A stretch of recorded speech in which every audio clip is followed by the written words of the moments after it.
اللهم صل على محمد اللهم صل على محمد اللهم صل على محمد محمد محمد محمد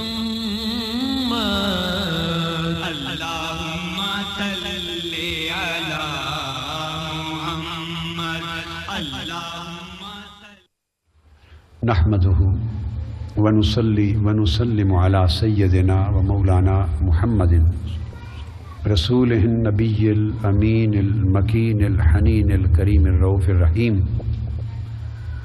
أما بعد فأعوذ بالله من الشيطان الرجيم بسم الله الرحمن الرحيم لقد جاءكم رسول من أنفسكم عزيز عليه ما عنتم حريص عليكم بالمؤمنين رؤوف الرحيم صدق الله مولانا العظيم۔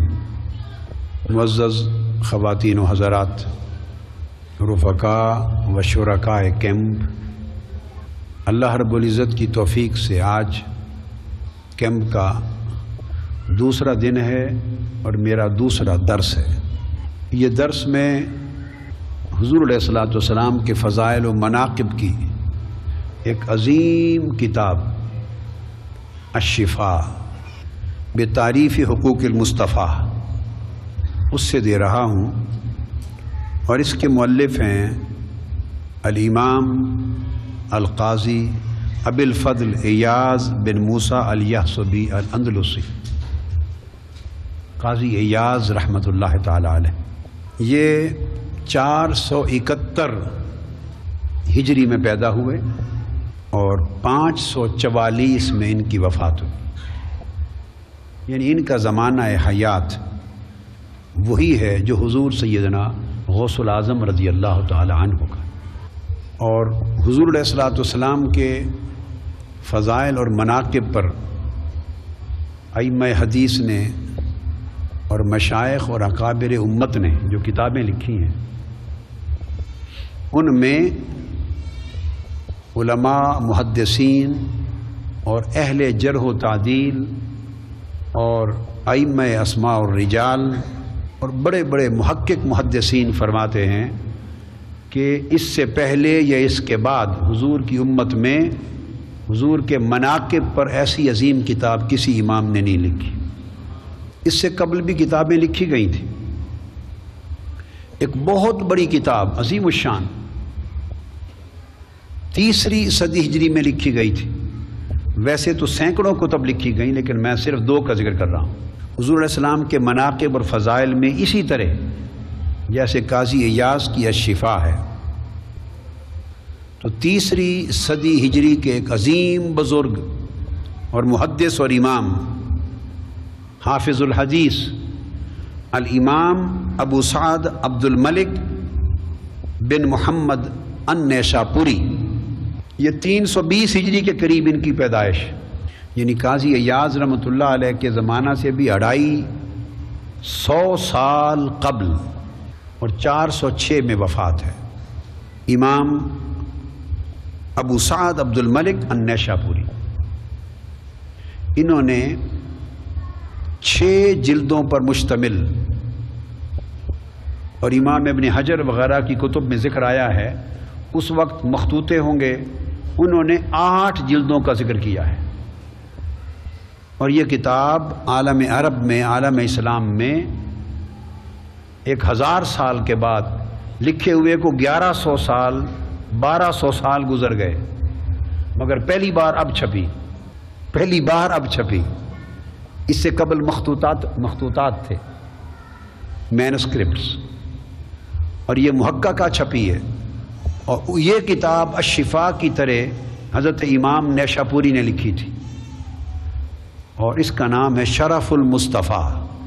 اور قاضی ایاز رحمۃ اللہ علیہ نے اپنی کتاب الشفاء میں اس کتاب شرف المصطفیٰ سے بہت استفادہ کیا ہے، اور قاضی ایاز کی تصانیف میں ایک کتاب اس شرف المصطفیٰ کا خلاصہ بھی ہے، آپ نے شرف المصطفیٰ کی تلخیص بھی کی تھی، مگر وہ کتاب چھپی ہوئی آج نہیں ملتی۔ الشفا میں اس کتاب سے استفادہ کیا گیا۔ باب اول میں سے غالباً 1 یا 2 فصلوں کا درس بس آج ہو سکے گا۔ الشفا کے باب اول میں سے 1 یا 2 فصلوں کا درس ہوگا، اور انہوں نے حضور علیہ الصلوۃ والسلام کے فضائل اور مناقب کا ذکر قرآن مجید سے اس کا آغاز کیا اور فرمایا ہے کہ پہلا باب، اب یہ آپ کو حضور علیہ الصلوۃ والسلام کی نسبت پہلے وقتوں کے اماموں کا، محدثین کا، مشائخ کا، اکابر کا عقیدہ کیا تھا، اور آقا علیہ السلام کی بارگاہ سے ان کی نسبت ادب کیا تھی، نسبت محبت کیا تھی، اس کا اندازہ ہوگا۔ وہ فرماتے ہیں کہ ان آیات کو جمع کیا گیا ہے اس پہلے باب میں جس میں اللہ تعالیٰ نے حضور علیہ السلام کی ثنا کی ہے۔ کیا؟ اللہ تعالیٰ نے حضور علیہ السلام کی ثنا کی ہے۔ آپ اللہ کی حمد و ثنا کرتے ہیں نا، بولیے آپ کیا کرتے ہیں؟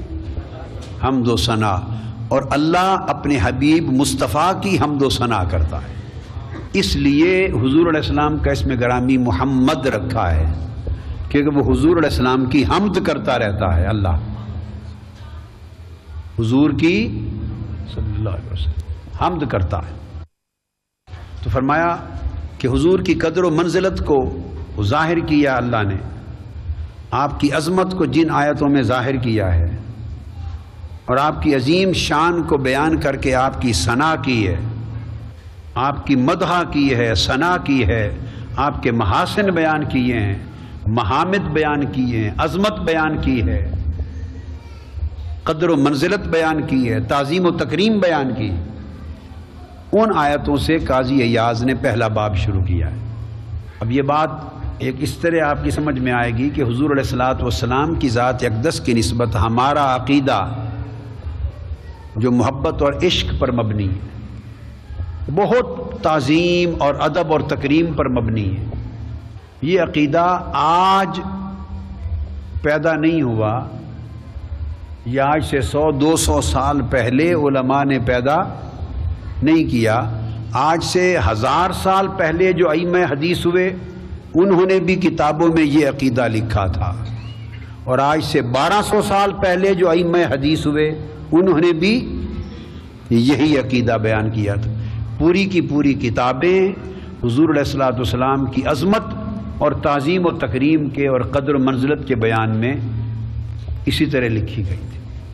اس میں پہلی آیت بیان کرتے ہیں، اللہ تبارک و تعالیٰ نے فرمایا، یہ سورہ توبہ کی آیت نمبر 128 ہے جو میں نے تلاوت کی۔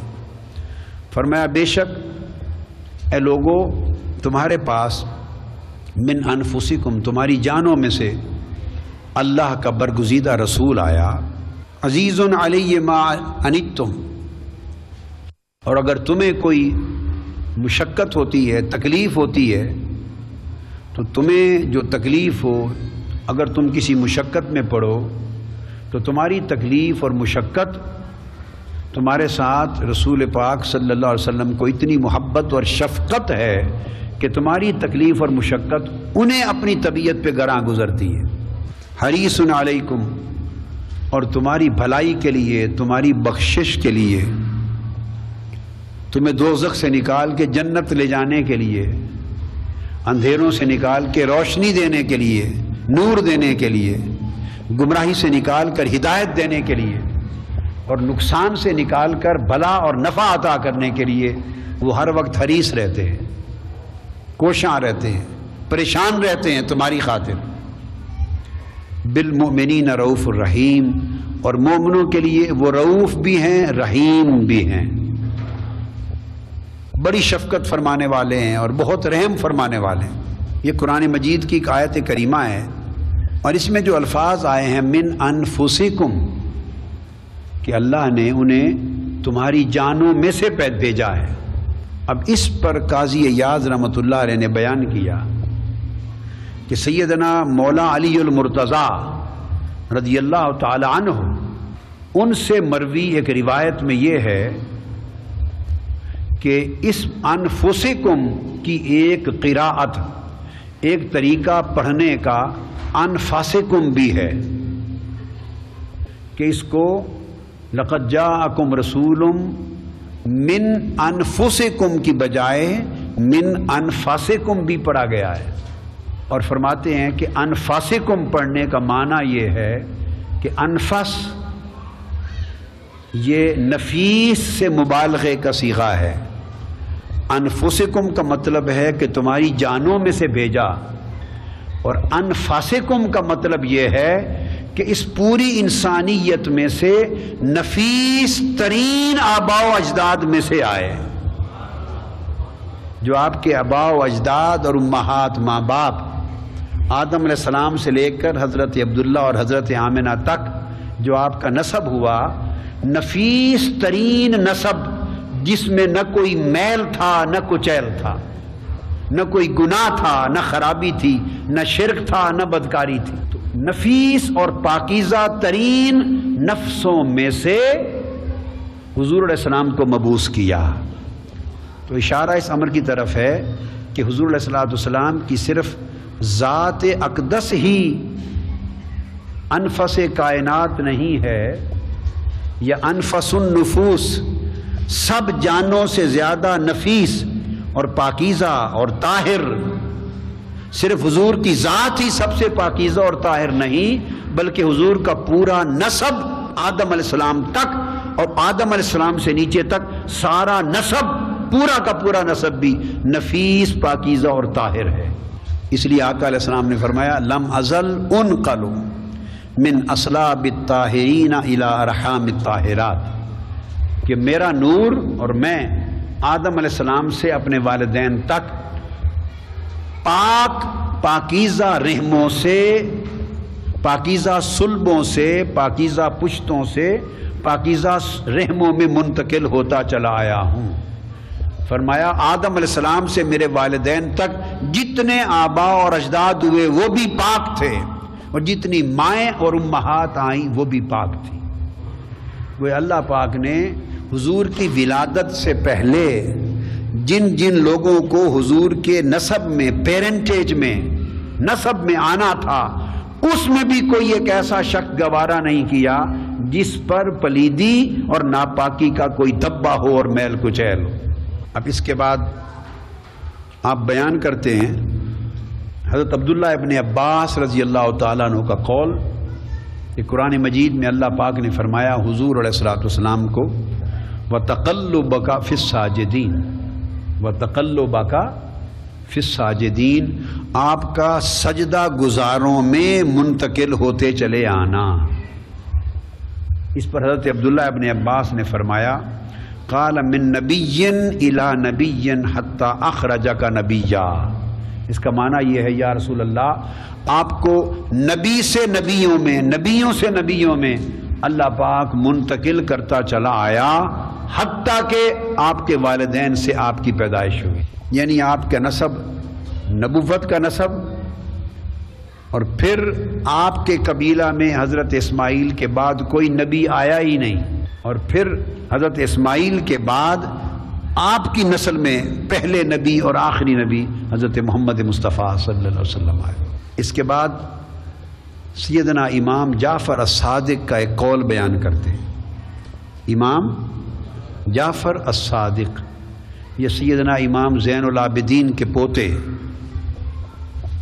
اور سیدنا امام محمد باقر کے صاحبزادے اور سیدنا امام موسیٰ الکاظم کے والد گرامی، لخت جگر رسول، امین خزانہ معرفت محمدی، سیدنا امام جعفر الصادق رضی اللہ تعالی عنہ علیہ السلام، ان کا قول بیان کرتے ہیں۔ انہوں نے فرمایا کہ اللہ تعالیٰ جانتا تھا کہ مخلوق میں کمزوریاں ہیں، اس مخلوق میں انسانوں میں کمزوری ہے، اور یہ لوگ اللہ تعالیٰ کی اطاعت کا حق ادا نہیں کر سکیں گے، اور اللہ تعالیٰ کی اطاعت اور اس سے فیض حاصل کرنے میں یہ عاجز ہیں، کمزور ہیں۔ اللہ کو علم تھا، اور اس سے جو صفائی حاصل کرنا چاہتا ہے اللہ کہ بندے میری اطاعت کے ذریعے صاف ہو جائیں، پاکیزہ ہو جائیں، مصفہ ہو جائیں میل کچیل سے، تو اللہ تعالیٰ یہ چاہتا تھا کہ میری اطاعت کے ذریعے میرے بندے اس مقام صف پر، میری خلت، میری دوستی، میری قربت اور صفائی کے اس مقام پر پہنچیں۔ اور اللہ یہ بھی جانتا تھا کہ ان میں وہ صلاحیت اور استعداد، کیپیبلٹی اور ایبلٹی نہیں ہے کہ براہ راست میری اطاعت سے وہ نور اور فیض حاصل کر سکیں۔ تو امام جعفر الصادق نے فرماتے ہیں کہ اللہ تعالیٰ نے پھر اپنے اور اپنی مخلوق کے درمیان ایک ذات کو پیدا کیا، اور اس ذات کو ان کی جنس میں سے صورتاً مخلوق بنایا، ان کی جنس میں سے صورتاً مخلوق بنایا، اور مخلوق صورتاً بنایا، صورت میں، جنس میں مخلوق بنایا، اور مخلوق بنا کر انہیں لباس اپنی صفتوں کا پہنا دیا۔ جنس و صورت میں حضور علیہ السلام کو مخلوق بنایا، اور ان پر لباس اللہ نے اپنی صفتوں کا پہنا دیا۔ البسہ من نعتہ الرأفۃ والرحمہ، اور حضور کو رؤوف بھی کہا اور رحیم بھی کہا، اور رؤوف و رحیم اللہ کی صفت ہے۔ بالناس رؤوف الرحیم، ان اللہ بالناس لرؤوف الرحیم، اور آپ پڑھتے ہیں بسم اللہ الرحمن الرحیم، اور اللہ تعالیٰ رؤوف بالعباد، اللہ رؤوف بھی ہے، اللہ رحیم بھی، اللہ کی صفتیں ہیں۔ اور فرمایا، ادھر فرمایا بالمؤمنین رؤوف الرحیم، حضور مومنوں کے ساتھ رؤوف بھی ہیں، رحیم بھی ہیں۔ تو فرمایا جنس اور صورت میں حضور علیہ السلام کو مخلوق بنایا، اور اس مخلوق کو اپنی صفتوں کا لباس پہنا کر دنیا میں بھیجا، تاکہ جنساً تعلق مخلوق کے ساتھ ہو اور لباس صفات میں تعلق اللہ کے ساتھ ہو، جنس و صورت میں تعلق مخلوق کے ساتھ ہو اور صفات میں تعلق اللہ کے ساتھ ہو، اور اس طرح اللہ سے وہ فیض لے کر مخلوق کو منتقل کریں، اور حضور کے واسطہ اور وسیلہ سے مخلوق اللہ کی قربت اور اللہ کی بارگاہ میں نور اور فیض کے اکتساب کا حق ادا کر سکے۔ اس کے بعد قاضی ایاز فرماتے ہیں پھر اللہ پاک نے حضور کو اور بھی صفتیں عطا کی جو اس کی اپنی ہیں، جو اس کی اپنی۔ پہلی عطا کی رافت اور رحمت، رؤوف اور رحیم بنایا۔ پہلی بات رؤوف اور رحیم بنایا۔ دوسری چیز قاضی ایاز فرماتے ہیں کہ اللہ تعالیٰ نے خود فرمایا کہ میں نور ہوں، اور زمینوں اور آسمانوں کی کائنات کو منور کرنے والا ہوں، نور بھی ہوں، منور بھی ہوں، روشن کرنے والا ہوں۔ اور فرماتے ہیں کہ اللہ تعالیٰ نے حضور علیہ الصلوۃ والسلام کو بھی نور بھی بنایا، منور بھی بنایا۔ ارشاد فرمایا اللہ نور السماوات والارض، اللہ زمین اور آسمانوں کا نور ہے، اور فرمایا اس کا دوسرا معنی ہے زمینوں اور آسمانوں کو منور کرنے والا ہے۔ اور پھر فرمایا مثل نورہ کمشکات فیہا مصباح، اس کے نور کی مثال ایسے ہے جیسے ایک چراغ، دان میں چراغ رکھا ہو، اور المصباح فی زجاجہ، اور وہ چراغ شیشے میں ہو، الزجاجۃ کأنہا کوکب دری، اور وہ شیشہ اس چراغ کے جلنے، اس کی روشنی کی وجہ سے چمکتا ہوا ستارہ لگے، اور پورے عالم کے اندھیرے چھانٹ کر نور بکھیر رہا ہو۔ تو فرماتے ہیں کہ حضرت کعب اور حضرت ابن جبیر یہ صحابہ ہیں، تابعین ہیں، تابعین اور تبع تابعین میں سے ہیں، تابعین عظیم تابعین۔ فرمایا انہوں نے حضرت عبداللہ ابن عباس سے روایت کیا کہ اللہ تعالیٰ نے یہاں مثل نورہ کہ اس کے نور کی مثال، اپنے نور کی مثال حضرت محمد مصطفیٰ سے دی ہے، اس سے مراد حضور کا نور ہے۔ مثل نورہ اے نور محمد صلی اللہ علیہ وآلہ وسلم، یعنی نور محمد کی مثال ایسے ہے جیسے چراغ ہو۔ اور پھر فرماتے ہیں کیونکہ اللہ تعالیٰ نور ہے، فرمایا قد جاءکم من اللہ نور تمہارے پاس اللہ کی طرف سے نور آ گیا اور کتاب روشن آ گئی. وہ نور ہے، حضور کو نور کیا، اور وہ منور ہے، زمین و آسمان کا، کائنات کا روشن کرنے والا ہے. تو حضور کو منور بنایا، روشن کرنے والا بنایا. ارشاد فرمایا انا ارسلناک شاہدا ومبشرا ونذیرا وداعیا الی اللہ باذنہ وسراجا منیرا. اے نبی، ہم نے آپ کو شاہد بنایا، مبشر بنایا، نذیر بنایا، اللہ کی طرف بلانے والا بنایا، اور سراجا منیرا، اور روشن کرنے والا، منور کرنے والا سورج بنا کے بھیجا. تو منیر، حضور کو منور کرنے والا بنایا. تو وہ اشارہ حضرت جعفر صادق رضی اللہ تعالی عنہ کے اس قول کی طرف کر کے کہ حضور کو جنسن اور صورتن مخلوق بنا کر اللہ پاک نے اپنی صفات کا لباس اپنے مصطفیٰ پہ چڑھا دیا ہے.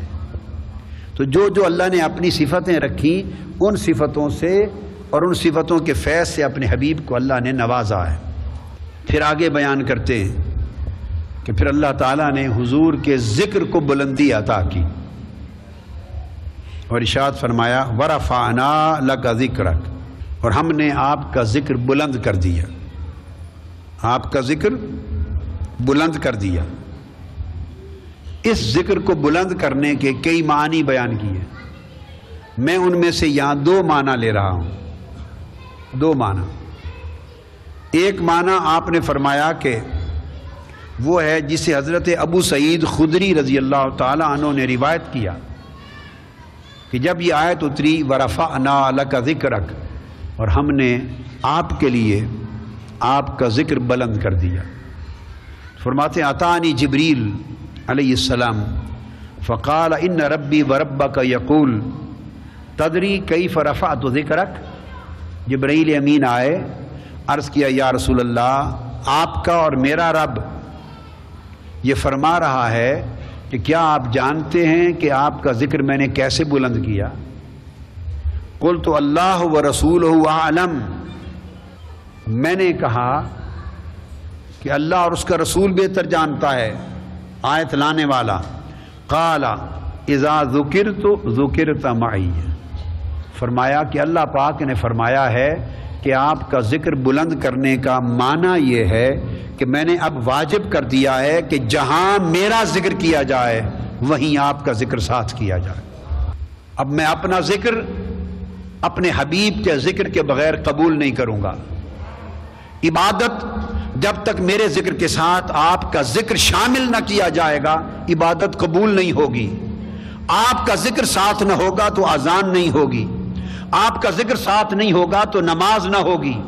آپ کا ذکر ساتھ نہ ہوگا تو تشہد کلمہ شہادت نہیں ہوگا. آپ کا ذکر ساتھ نہیں ہوگا تو عبادت نہیں ہوگی. الغرض اب میں نے آپ کے ذکر کو اپنے ذکر کے ساتھ اس طرح مقرون اور واجب کر دیا ہے اذا ذکرت ذکرت معیہ. اب میرا بندہ جہاں کہیں میرا ذکر کرے اس کا ذکر قبول نہیں ہوگا جب تک آپ کا ذکر ساتھ نہ کرے.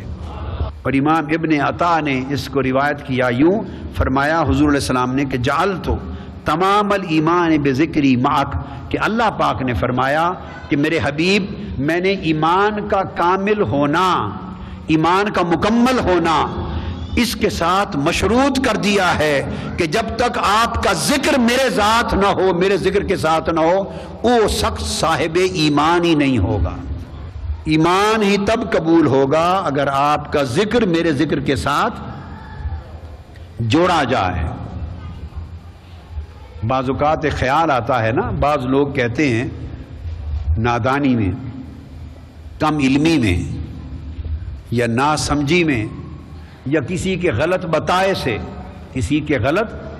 بتائے سے ناسمجھی میں کہتے ہیں کہ آپ حضور کو اللہ کے ساتھ جوڑ دیتے ہیں، آپ حضور علیہ السلام کو اللہ کے ساتھ ملا دیتے ہیں.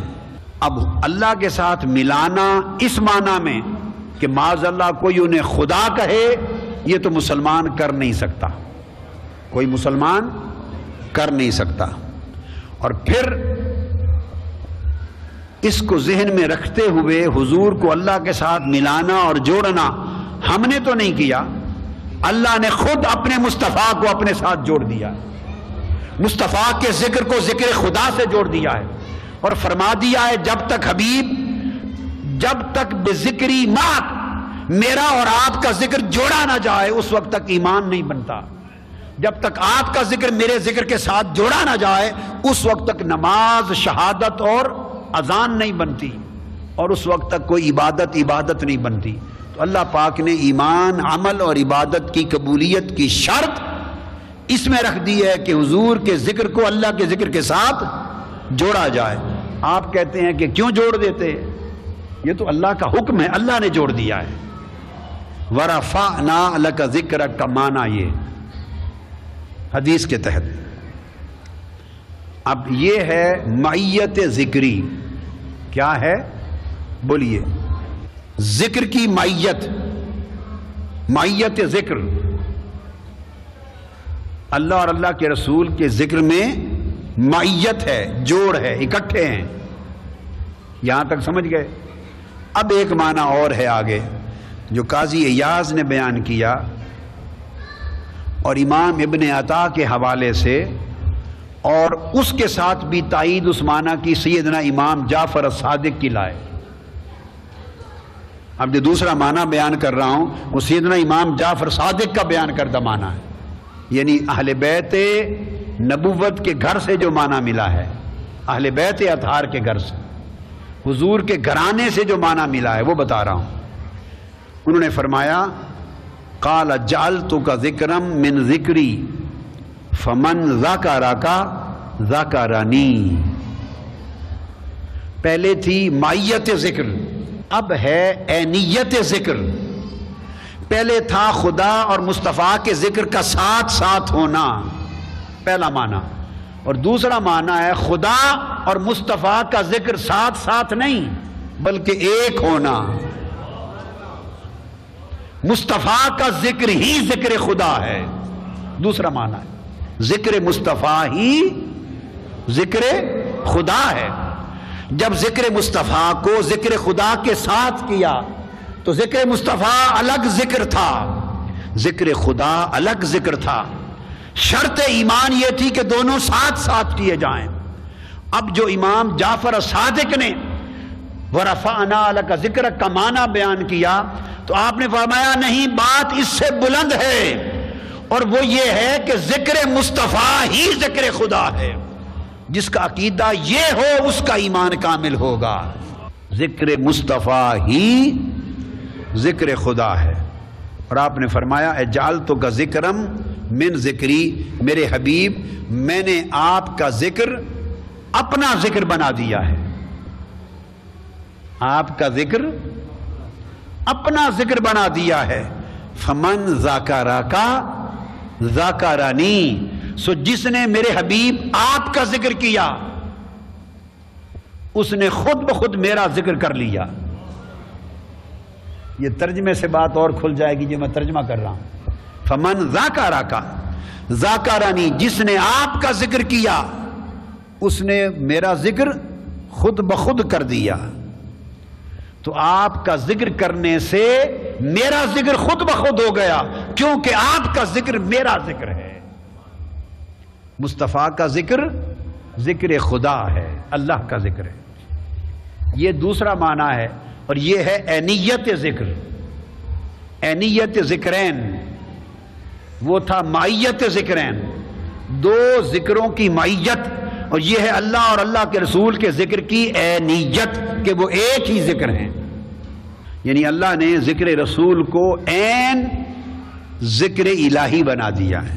اب یہ جو ارشاد ہے کہ اللہ نے حضور کے ذکر کو اپنا ذکر بنا دیا، عین اپنا ذکر بنا دیا، اس کا آگے بھی بیان آئے گا۔ اور تیسرا معنی وہ بیان کرتے ہیں قاضی ایاز حضور کے ذکر کو بلند کرنے کا۔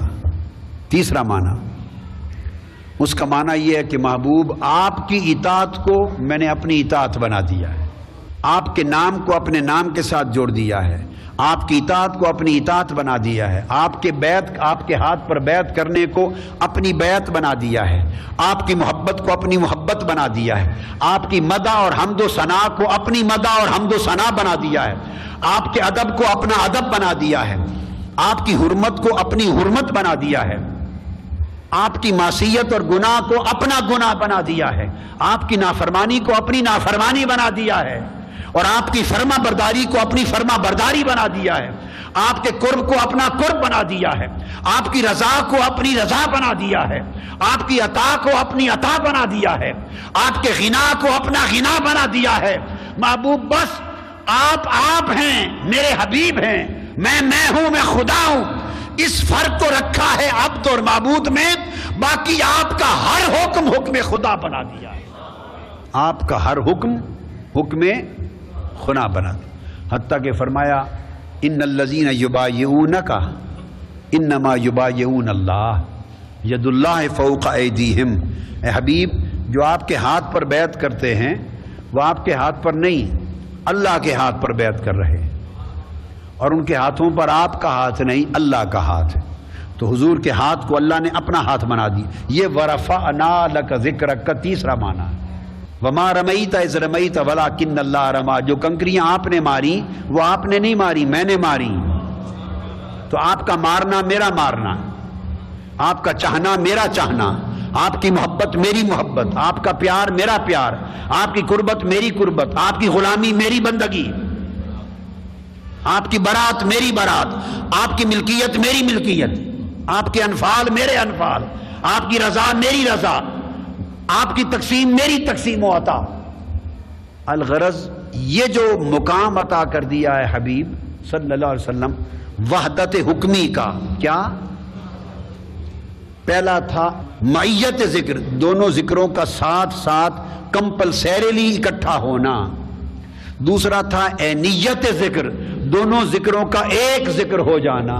اور اس میں ایک بات ذہن میں رکھ لیں، یہ جو دونوں ذکر ایک ذکر ہو گئے ہیں اس کی ایک جہت سے ہے، دوسری جہت سے نہیں۔ جب دو ذکر ایک ذکر ہو جائیں تو اس کا مطلب یہ ہوتا ہے جب ذکر خدا اور ذکر مصطفیٰ ایک ہو گئے تو اس کا جہاں یہ مطلب ہے کہ جس نے ذکر مصطفیٰ کیا اس نے ذکر خدا کیا، یہ معنی ہے۔ مگر دوسری سمت یہ بھی ہونی چاہیے تھی کہ جس نے ذکر خدا کیا، اللہ کی حمد کی، اللہ کا ذکر کیا، وہ خود بخود ذکر مصطفیٰ ہو گیا۔